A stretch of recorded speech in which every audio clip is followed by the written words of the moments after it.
today's lecture, we are going to talk about the evolution of management. We are going to discuss the different schools that shape the science of management. Henry Fayol was one of the writers of the classical school. We call him the father of the modern management. He put his famous 14 general principles of management, including division of work, that the work must be divided into sections, and the division of work has a positive relationship with efficiency. The second principle was about authority and responsibility, meaning that there shouldn't be authorities without responsibilities, and there shouldn't be responsibilities without authorities. You can delegate your authority as a manager, but you can't delegate your responsibility. Discipline means respect the agreements. Fourth one was unity of command, meaning receiving order from one superior only. Unity of direction, each group of activities with the same objectives must have one head and one plan.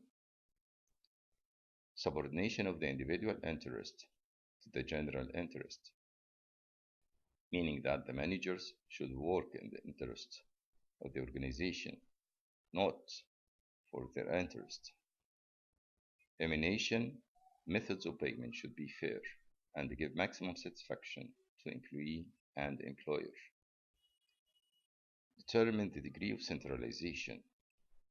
Centralization is the extent to which the authority is concentrated in one person or distributed in the organization.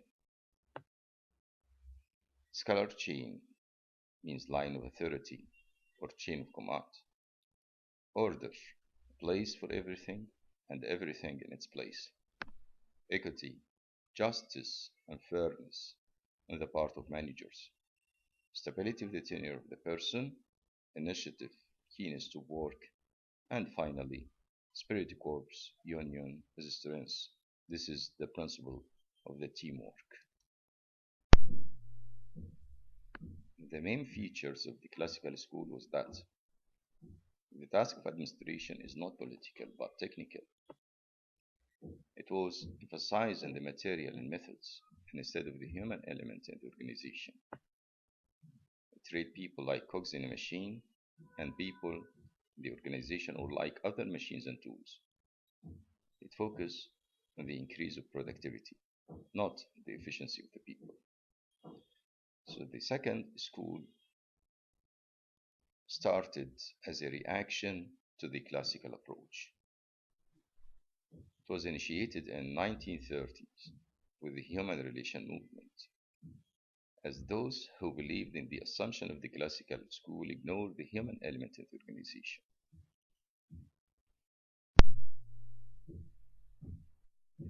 The human relation school began with the Hawthorne studies. These studies take place between 1927 and 1932. In the Hawthorne studies, one group of the employees was treated as the control group, and the second one was the test group. The control group is the one for which the variables like light, temperature, and working condition are not changed. The test group is the one for which the variables like light, temperature, and so on was changed. The researchers expected the experiments to lead to different levels of performance for the control group and for the test group. To the amazement of the researchers, both groups increased their performance. What Mayo and his colleagues found that employees in the two groups were treated as special. They were given attention by the management, separated from other employees, and encouraged to perform.